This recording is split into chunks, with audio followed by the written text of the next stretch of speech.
Okay.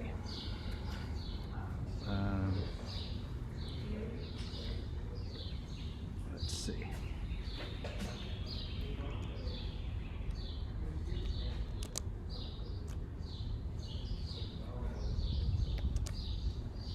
Do you hear me well?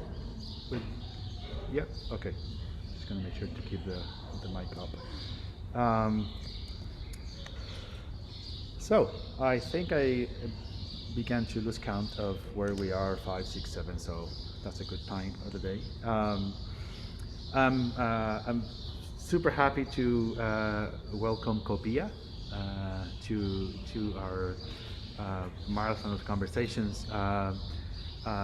We have Felipe, Guerra, Alejandra, Sarria, and Marielsa Castro joining us from the Latin Americas, or from the big Americas, depending on how we phrase it. And COOPIA it's a collaborative practice, it's a cooperative practice, interested in questions of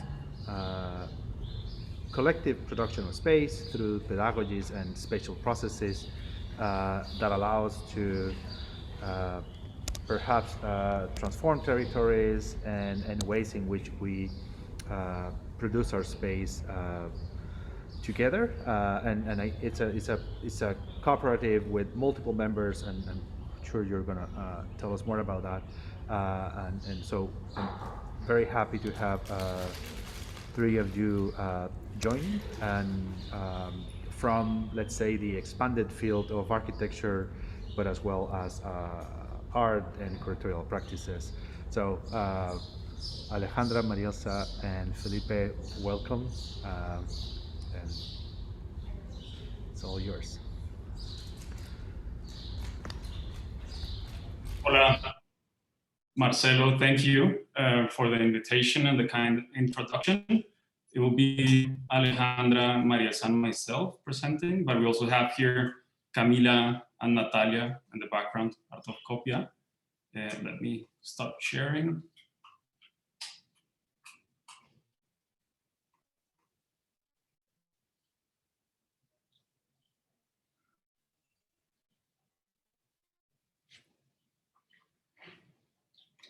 Okay, so as Marcelo said, we're a cooperative, and we're actually 18. We're here representing today COOPIA, Alejandra, who's based in Bogotá, Marielsa and myself, Felipe, who are both currently based in Ciudad de Mexico. But first, we would like to honor those who are not here and play a short video of our collective voices. Also honor Natalia and Camila that are actually here joining us.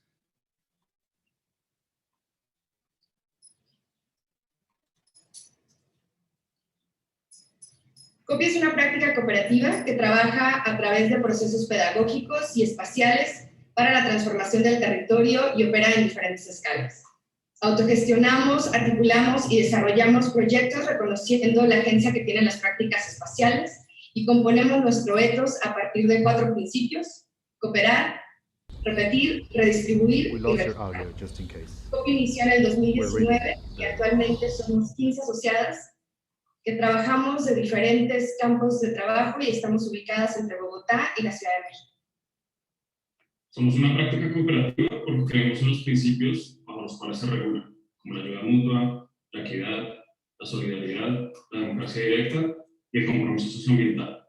COOPIA se distancia de prácticas asistencialistas de carácter exclusivamente humanitario. Consideramos que el reto no es operar desde una entidad con estos fines, sino desarrollar una práctica crítica y consciente de los retos planetarios que exigen involucrar a todas las formas de vida y sus interrelaciones. ¿Por qué?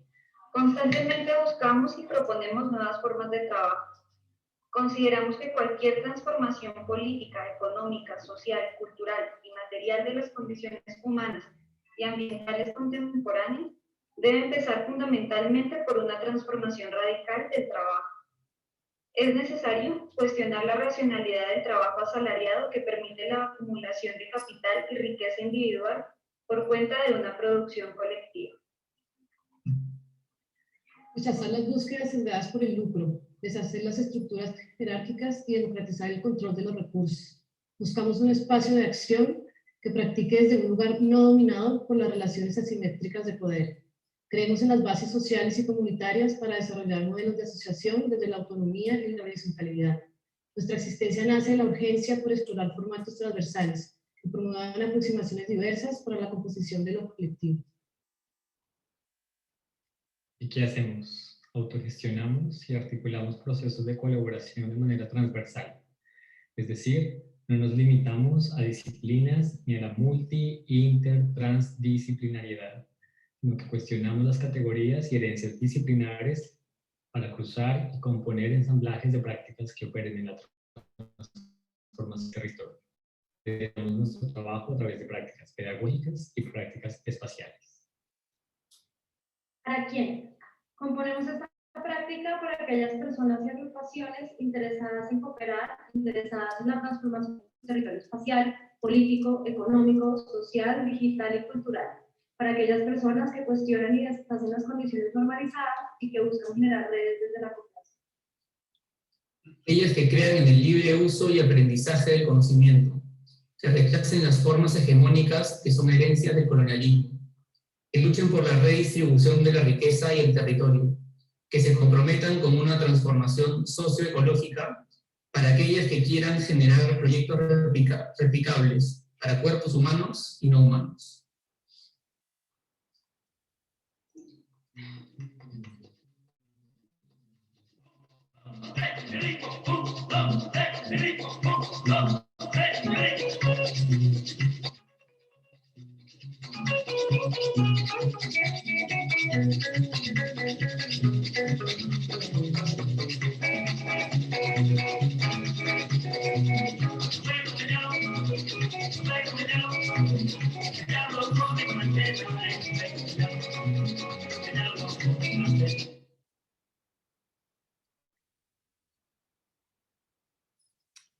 Well, that was a few months ago when we were 15. Now we are 18.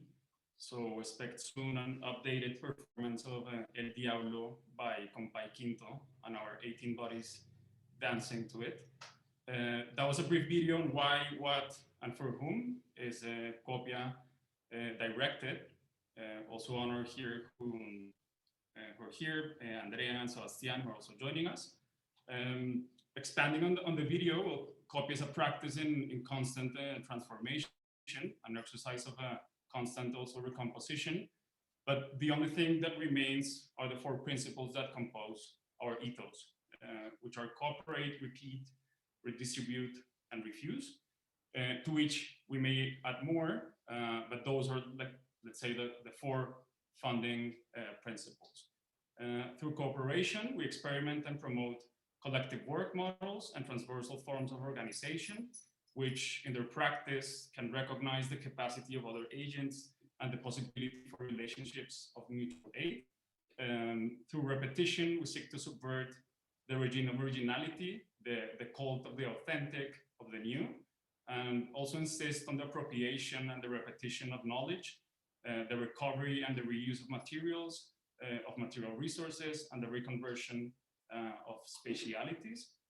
Through redistribution, we aim to recognize the agency that spatial and pedagogical practices have in order to question asymmetries and inequalities, and redistribute through inclusive processes that problematize in different manners conditions of access, class, gender, race, and space. And through refusal, we prioritize our intentions in order to maintain always an ethical practice, an ethical exercise above individual economic and cosmetic interests. But then refusal is not an absolute condition, but as we understand it, a means for transforming the normalized conditions which COOPIA refuses.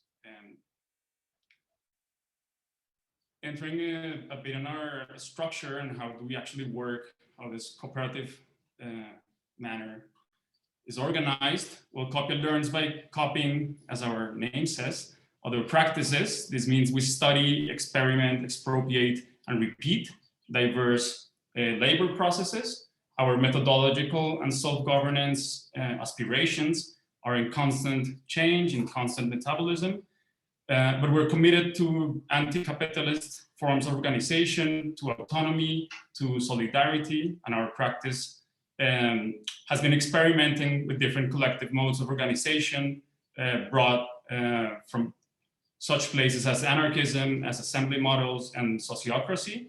And rather than refusing power, we aim to experiment with the redistribution of power. So in order to reclaim potencia as empower or affirmative power relations, and refuse potestas as the coercive or restrictive power relations.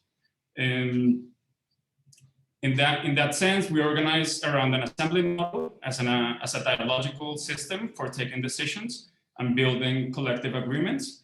And we have been experimenting for the last few months with sociocracy as a mode of self-governance, which we understand as a set of tools that are in constant, again, metabolism that seek to ensure shared and distributed power. And in order to share and distribute that power, well, sociocracy proposes constant dialogue and then 3 pillars.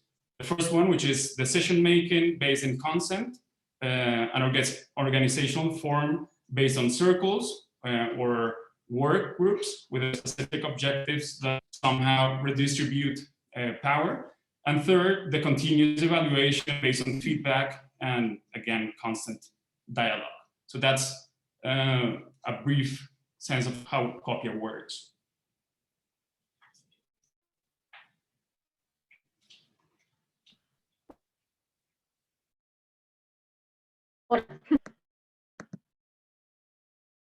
So I'm going to talk to you about how we approach the idea of composing a communal cooperative practice.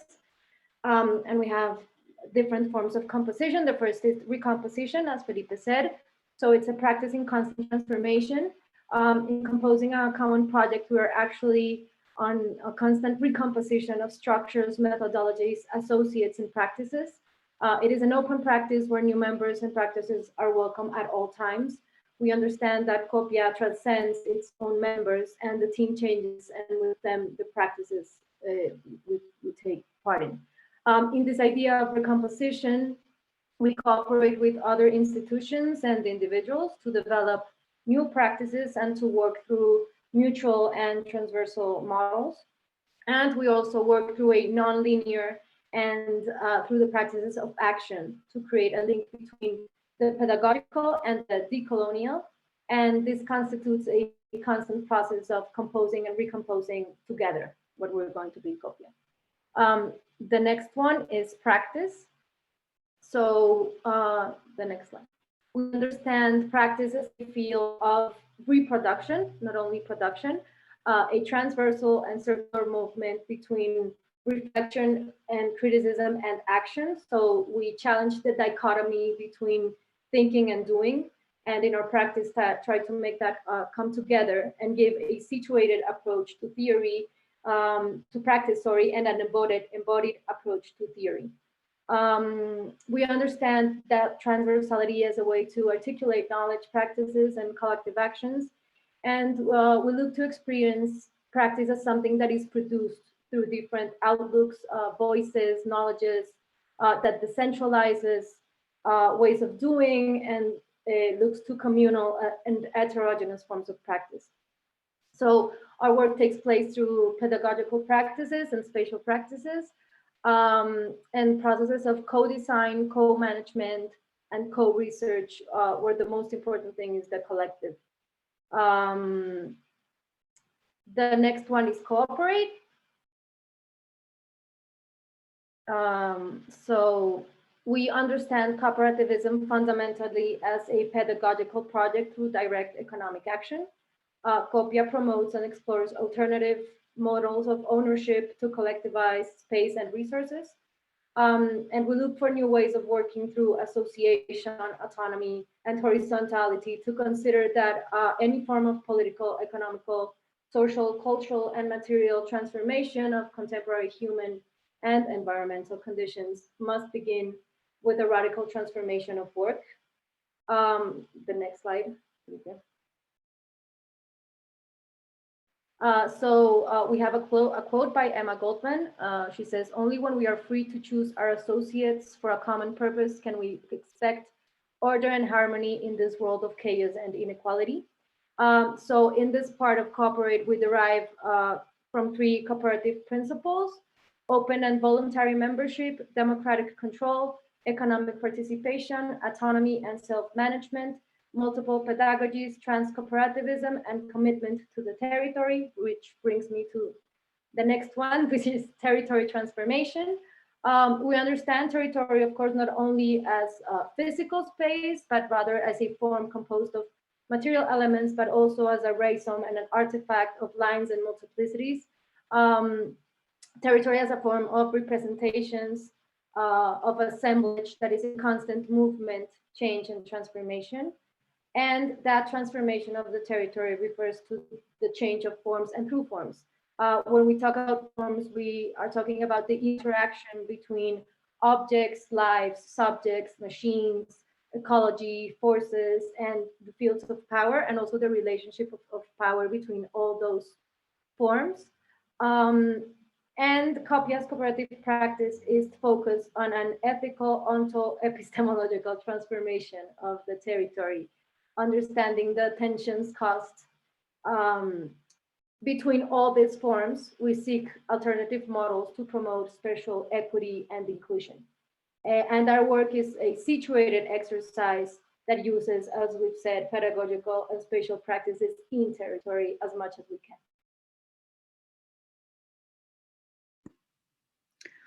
Hola. So as we mentioned, we work through 2 practices. The first one is pedagogical practices, and we understand pedagogy as a field of collective action that can compose other forms of life, question, study, and transform territory. Through research, diverse formats of cultural production, and participatory action, we seek to articulate, learn, and collaborate with other people, as well as to explore others' ways of practicing that operate outside institutional frameworks. COOPIA articulates, learns, and collaborates with other agents and ways of practice to establish critical positions around the formats of production of space and the thinking about the modes of habitability, aiming to decentralize the research processes reproduced by the traditional academy and to promote diverse ways of action and reflection. As mentioned, the processes we develop at COOPIA are carried out collectively. Some of these are writing, research, curatorship, editing, consulting, fieldwork, among others. These methodologies and processes result in diverse formats such as workshops, laboratories, publications, texts, cartographies, public programming, exhibitions, and others. Special practices. So we understand the special practices as a transversal assemblage of fields of works and ways of understanding, composing, and transforming the territory in a critical manner. We propose and design alternative forms that question value chains and material ecologies of our environment. In these terms, we align ourselves with other situated practice such as producción social del hábitat or social production of the habitat. We propose redistribution and exchange of forms of production and reject all forms of exploitation. We propose a more active and conscious participation in the extraction, transformation, and reuse of resources.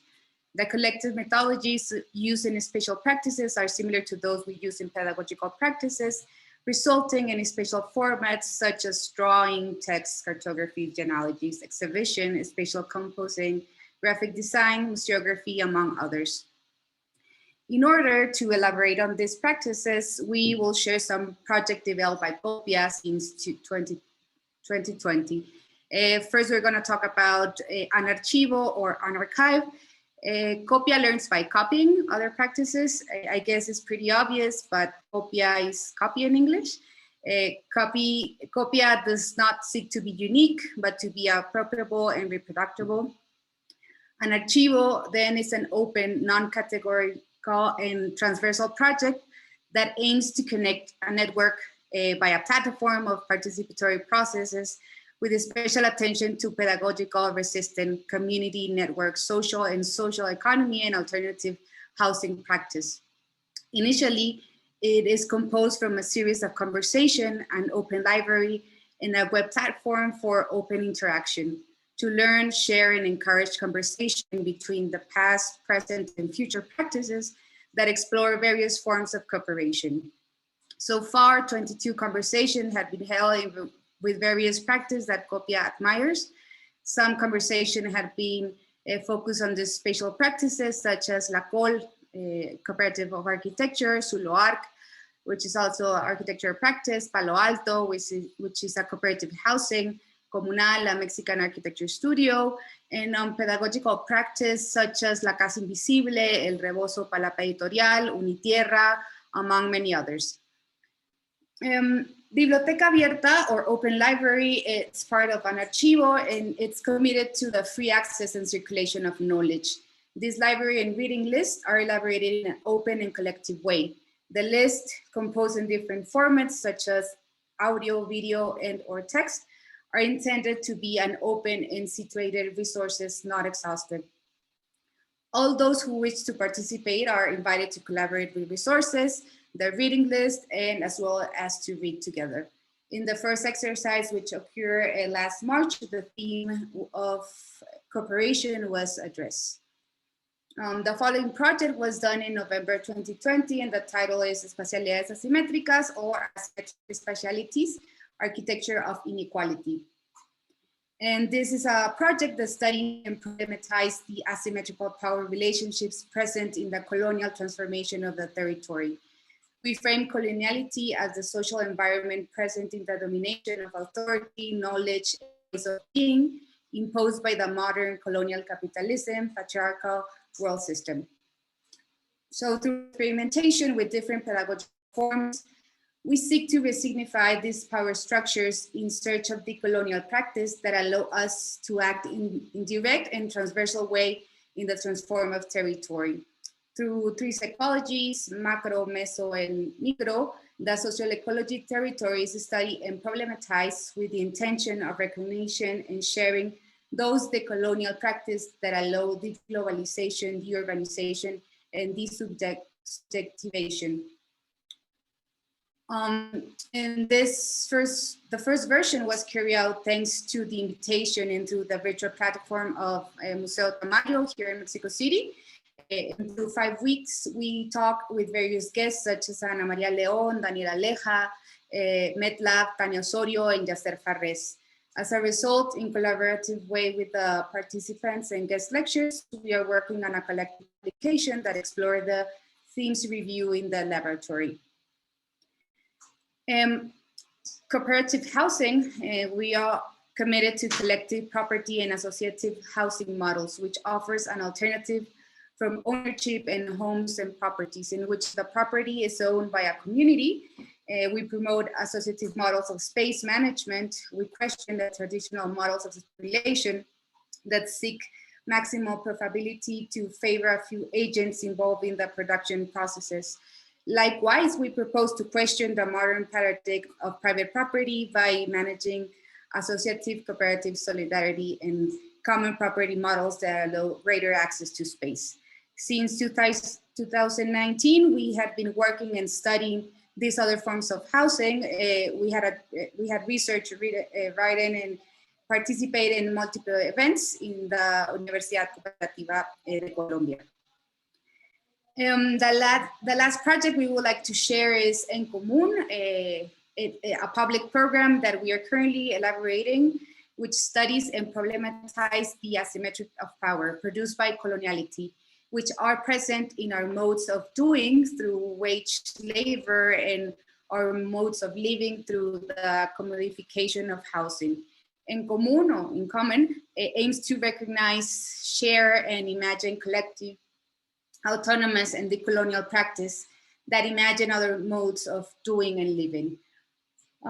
We understand that common as the integral flow of actions, affection, things and place that unite us from the ethics of reciprocity, from solidarity, mutual aid, and the harmonious coexistence of difference. Gracias. Thank you.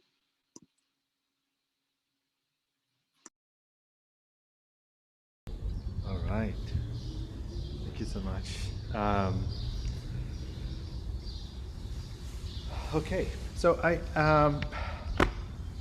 I have I would say different sets of questions to how you are defining and shaping and kind of organizing COOPIA, and I wanted first to ask the basic question. You are critically inquiring the role of work and the challenge that we all who depend on work to sustain ourselves need a work, need an income.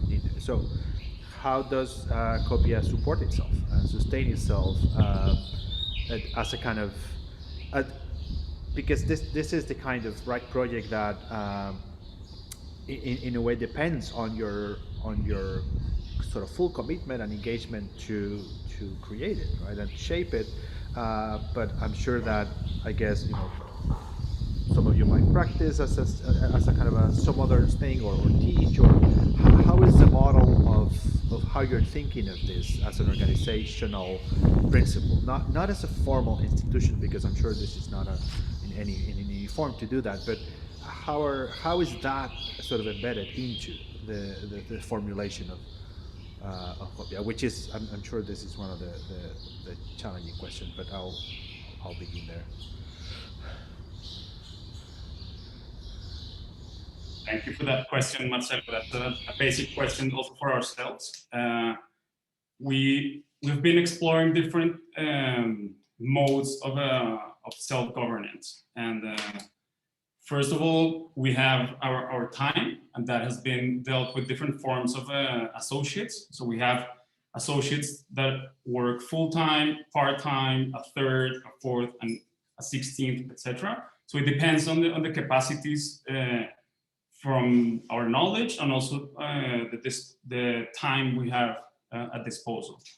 Then, of course, autonomy and self-governance needs a different logic in order to sustain itself. And we had initially, let's call it an opportunity rather than an obstacle, but none of the members or associates of COOPIA had worked on a co-op before. So last year, it was a full-on experiment on cooperation, on collective work. Most of us were working on collectives before that. Alejandra and myself have another collective, which we met a few years ago with you. But none of those experiences were actually asking themselves their future through economic action. And I think that's fundamental, as Alejandra said, that we understand cooperativism as a pedagogical process or project through direct economic action. And that economic action entails a whole different logic from the projects that we came before. Myself, I came from a very traditional architectural office from 10 years. Marielsa had been working in public institutions, also Alejandra. So currently we're now doing projects that are on those two lines, spatial and pedagogical processes, thinking as a balance in which for now we have to sustain ourselves with services that we can provide for others. And then in the other side of the balance, we have autonomous projects that we ourselves are developing, such as an archivo or en común that Marielsa mentioned. And on the other side of the balance, we would have asymmetric specialities, which was a commission by El Tamayo. But later on, it became an autonomous project on its own. But in the last few months, we were also wondering how can we, in a way, expand our resources, our capacity to self-manage, because we were still, even though we're interested in transdisciplinarity or even indisciplinarity, we were still thinking through pedagogical practices and special practices in order to sustain ourselves, yet knowing that many of those projects do not generate any income at all. It's just impossible. That's not their aim. So we've been, for the past 2 months, 2 months conversating and sharing other knowledges, such as, I don't know, making bread, dancing, translating, making yogurt, cookies, tamales, empanadas, all different products and knowledges, very popular knowledges that we ourselves already have. And how can those also sustain our practice, thinking that it will take a few years for ourselves to fully like self-manage, because now the balance is also, I would say, completely on the side of services that we can provide.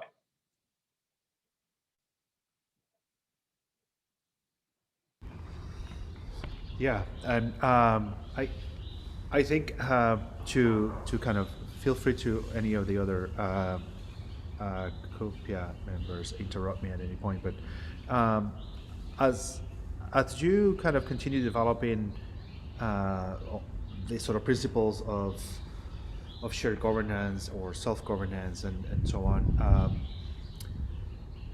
you mentioned the principle of embodied theory, or the idea that you are interested in theories as something that is embodied more than perhaps discursively articulated, and I wanted to ask if you can explain a little bit more on that, if this is if this entails a form of almost literally a form of living, or through the projects primarily, because I could understand the library or open library and archive project as one of those that creates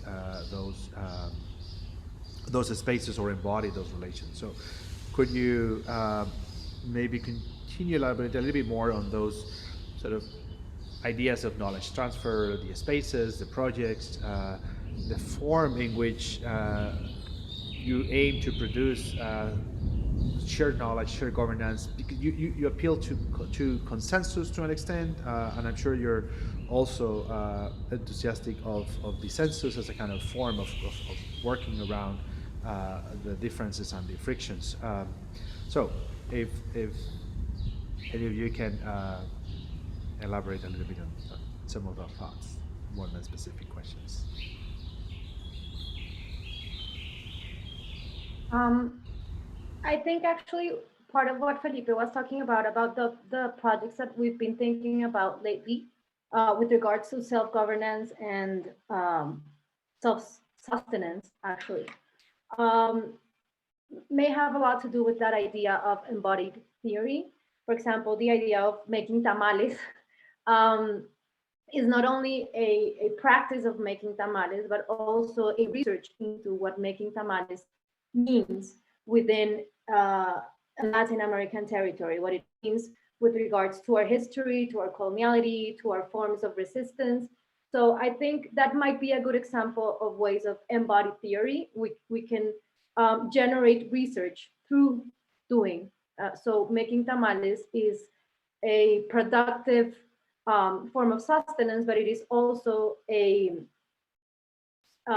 form of research and of active sort of input into the territory with regards to where COOPIA is located, which is mostly also Mexico and Colombia, even though it also has members from other parts of the world. But I think that might be a good example. And I don't know if Marielsa wants to talk a little bit more about the library.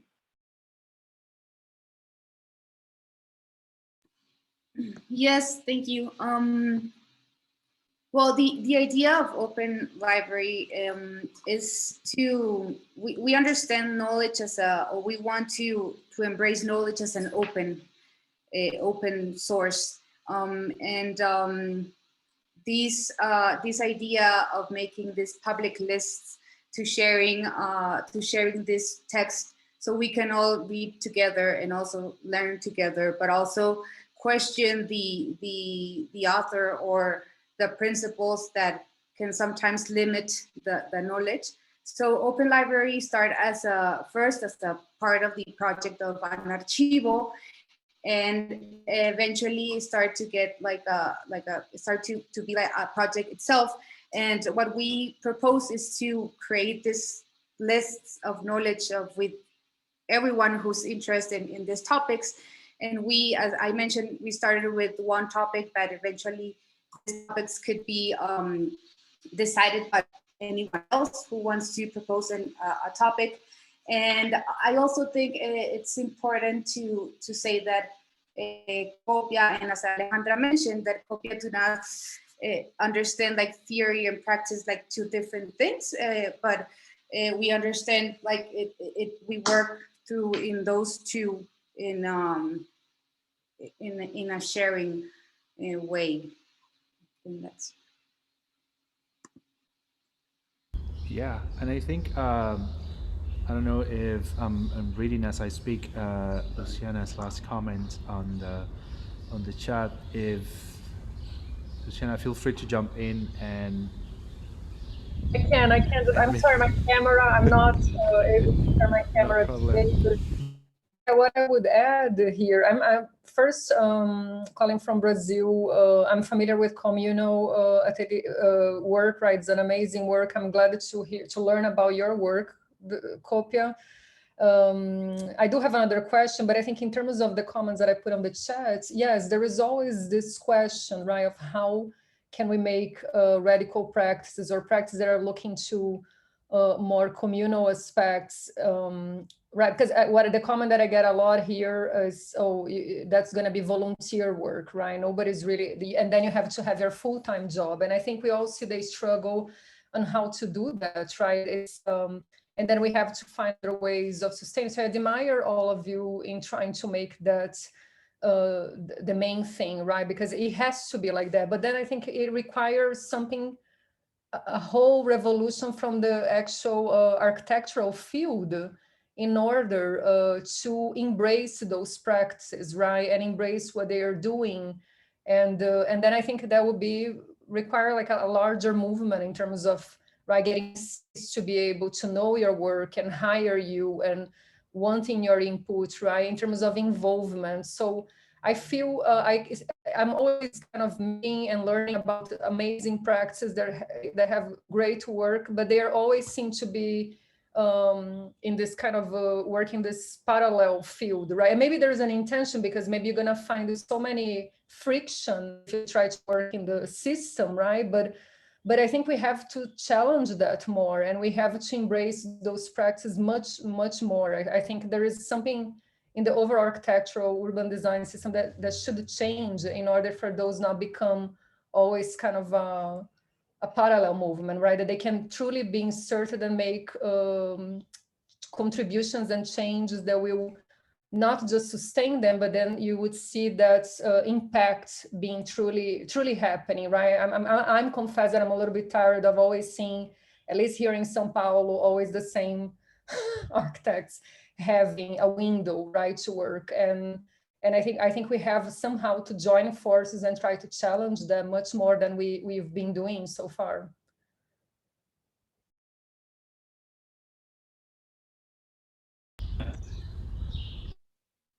Maybe I'll react to that point. Yeah. Thank you for that comment, Luciana.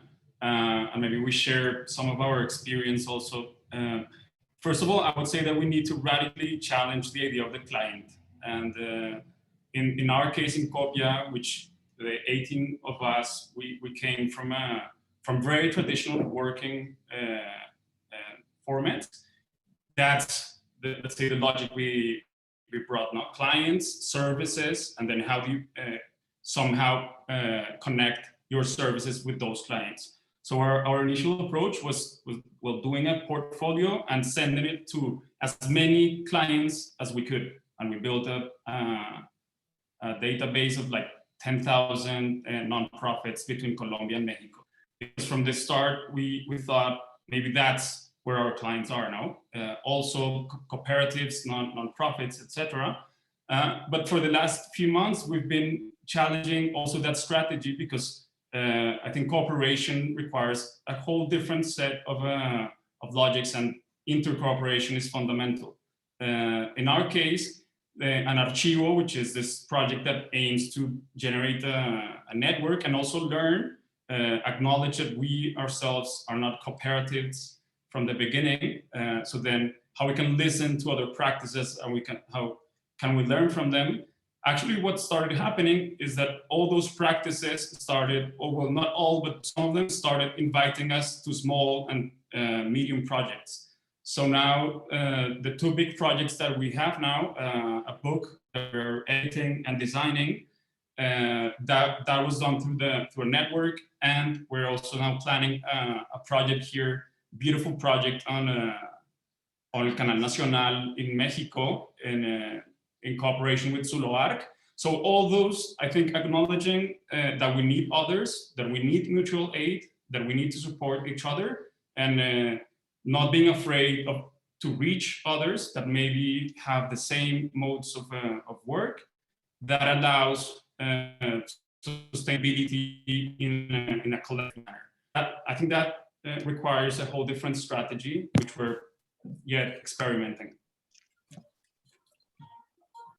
I wanted to kind of briefly continue on that, and Alejandra, sorry, you can continue right after, and I will.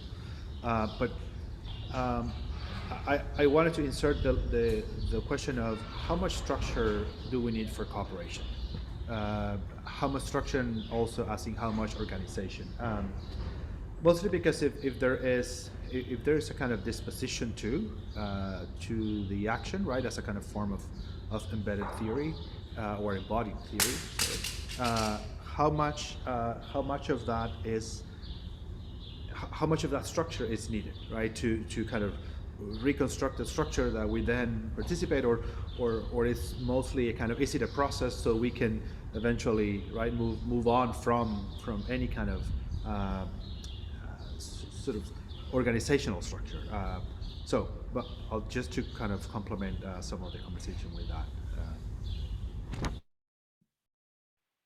A lot, and I'm not a fan. No, but that is actually a point where we've had a lot of clashes in a good way. The discussion of how much structure is needed to actually sustain the project and make work possible. As Felipe said, none of us have been part of a cooperative model before. I have been part of collectives, and I have been part of an informal way of work, which I really appreciate. And then I think there was maybe a preconception that this could be the same way to work within a cooperative, because it's also something that is trying to challenge other forms of work, that is trying to challenge hierarchical models, bureaucracy, etc. But then in the process, you realize that that is not actually possible. And yeah, because it becomes so disorganized that nothing ends up happening with 18 people all over the world. Because of course, it is also important to say that the part where COOPIA really started happened last year with a pandemic. So we had a lot of ideas and processes that were going to happen in a different manner than they actually did. So I think maybe Felipe, who has really researched and gone into sociocracy and other forms of organization, can talk about that.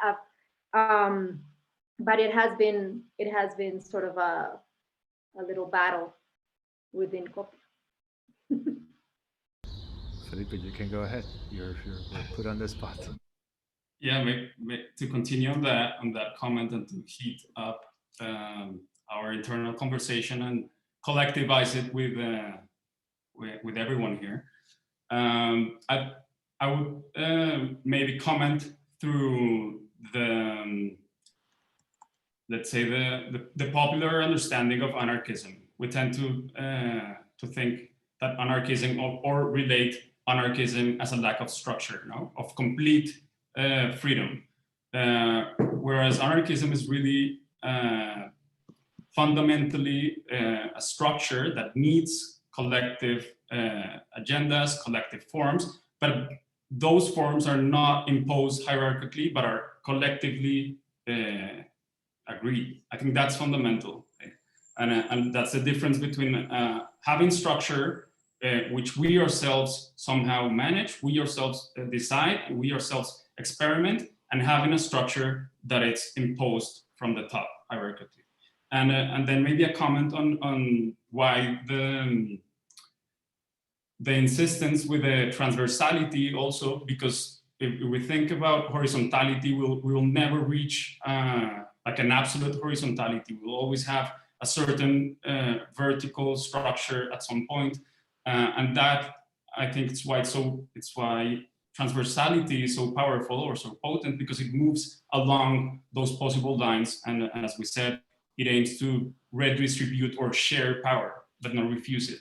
And maybe I'll repeat myself, but I'll repeat Alejandra, sorry. 18 associates working from different points, it requires a lot of structure. Otherwise, we wouldn't manage. Yeah. Sorry, and I just wanted to add that as Alejandra and Felipe had mentioned, that we need to unlearn the ways that we learn how to work. And in order to unlearn those ways of working and learn these other ways of working, we need structure. So yes, it's a lot. And I also think that for just as Felipe mentioned, if we want to hear all the 18 voices and to really to really understand where is the interest of all of the associates, we need a structure, because every voice count in this structure. The 18 members of COOPIA has the same the same vote for the organization, if we can say that.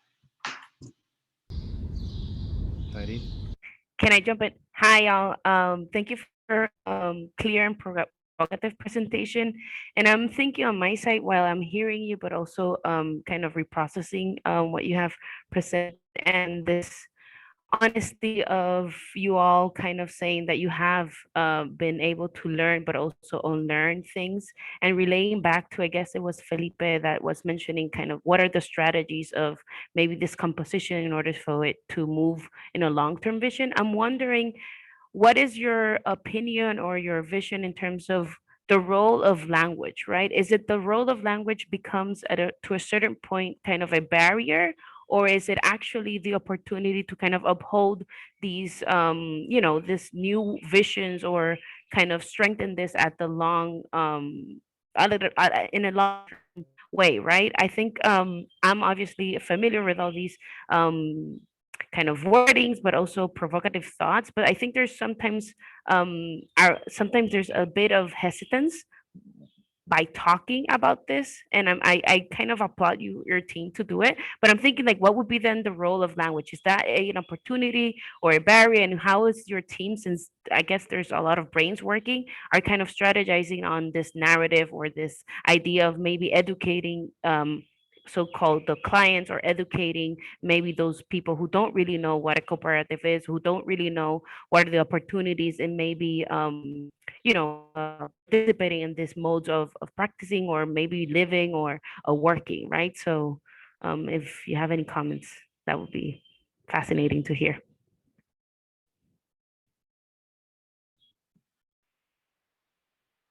I think with regards to, I don't know if clients necessarily, but even in this conversation with regards to communicating what COOPIA is,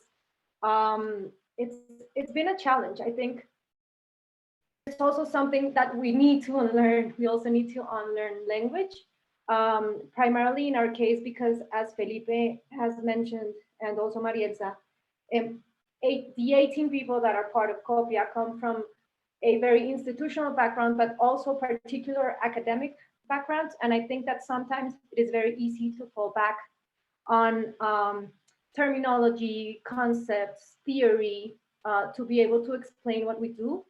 And it is not easy to sort of transform that language into something that can be more open and less challenging to a broader group of people or to a broader audience, I think that we're still at a point where we haven't been able to do that yet. We're even, I don't know, writing through this presentation, I sometimes read things and think, this is a difficult term. This is a very specific terminology. How do you, as you're saying, unlearn that language to be able to express it in a different manner? And I think it's still something that we need to learn in the same way that we have learned that we are giving up on the more disciplinary aspect of COOPIA, which at the beginning was very much linked to architecture, and that has radically changed. In that same way, I think we need to learn a new language in which we have to talk about COOPIA and sort of define COOPIA. That's me. I don't know if Marielsa and Felipe agree, but. So I would just interject just a second to kind of pose one more layer as we kind of begin to wrap up our last 9 or 8 minutes. I might need a minute in between. This morning, and ideally I wanted to make some of our presentations one after the other, but since the logistic of time zones, I couldn't. But this morning with Pelin Tan, in the second presentation and Marina Otero earlier, there was a lot of discussion about practices of commoning or institutionalizing commons as infrastructure, but mostly commoning in the work of Pelin Tan, who comes from sociology as a kind of perhaps framework for the comment. And then later on the day, we have been told also to build up on community building from Brian Lee in relation to design and justice. And I'm wondering if COOPIA or your practice is more than anything a practice of commoning and a practice of building communal relations, and that at the end also is part of your pedagogical project, that it transcends itself, right? It's kind of a kind of a will that just allows maybe to one jump in and then you just go on your own, right? And it's less about and maybe this question or comment builds upon the same questions of structure and organization from earlier, but it's COOPIA also a practice of commoning that requires that we are really embedded in a location that we could affect change, because there is a critical issue here, which is the distance, right, in which we participate or engage with because our labor practices force us to be distributed all over the world or all over wherever we are. So is commoning as a practice another kind of way of thinking about your work, and I've also posed it as a continuation of the language question, right? If in terms of cooperativism or commoning.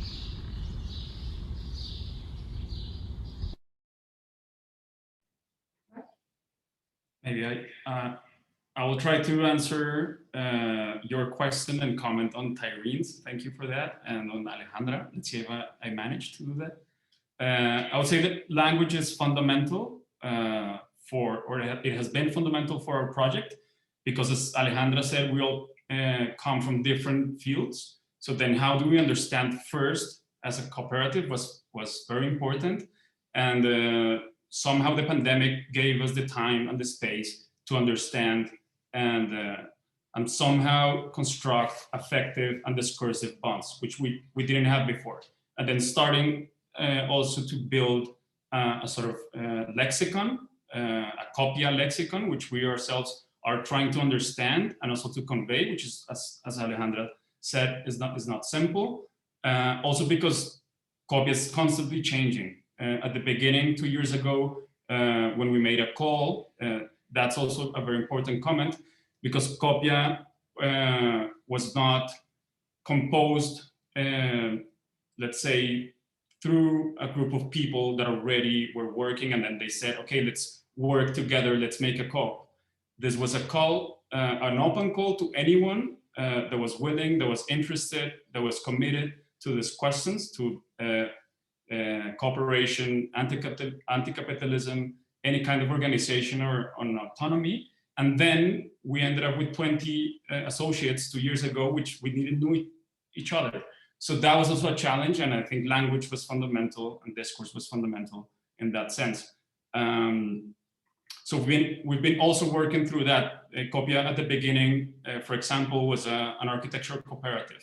And this is a very personal statement, but I would say today, with no shame at all, I would say fuck architecture. It's not architecture, it's a different thing. So now we're calling ourselves a cooperative practice, not a cooperative, but a cooperative practice, because we're experimenting and through the territory, formation of the territory, which is not done solely through architecture. Or maybe it has done, and it has done badly. And then maybe going towards Marcelo's question, I would say it is a common in practice, but I would situate a different concept, which has been very important for ourselves in the past months. First of all, concepts as la minga or tequio, which are common practices that are situated in our context in Mexico and Colombia, and lately through comunalidad, which is also fundamental to understand el tequio in Mexico, and that's why we're building this project, this public program of En Común, which Marielsa shared. So I would say yes, it is a common practice, but it's a situated common practice which understands the commons and commoning in a different sense. Absolutely. I'm so happy you mentioned those examples of La Minga and Tequio from another colleagues and friends also that mentioned them as practices that I will use this as a kind of also way of wrapping up, but a practice that are dependent upon locations and are not necessarily dependent upon new ways for us to envision things, but also just to acknowledge and find them and learning from those practices that have been there maybe and probably for longer than ourselves in many cases, or even much more. So I'm kind of we're still kind of going, but I will invite you to if you're able to continue in the next sessions. Also, we have I think there might be other different overlaps and interests, but also we will have a full session on language towards the end that might help expand on these conversations. But thank you so much, Felipe, Marielsa, and Alejandra. I'm super happy that you were able to make it, and thanks so much for your commitment and your work. Marcelo. Muchas gracias. Thank you for the invitation. Mateo. Gracias. Gracias. Ciao. Ciao.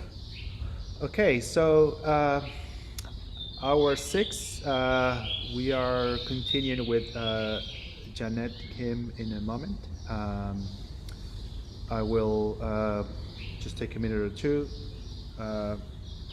and I'll be back with Janet in a second. So I might leave you with the birds in the background, but also with the tornado watch that we have and thunderstorm. So I'll be back in a moment.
you want to participate, it's fine. You can participate, but this is a bit disrespectful, don't you think? What?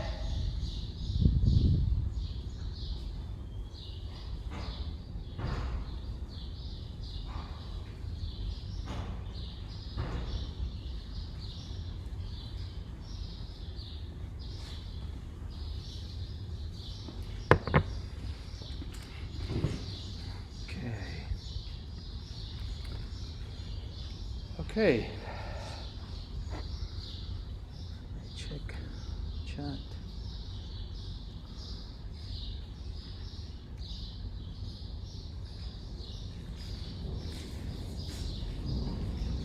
Okay. Thanks to everyone who's still holding on with me. I'm very happy to have Janet Kim with us as well today, joining us from, I would assume, San Francisco, and one of the directors of Urban Works Agency. So with, I guess with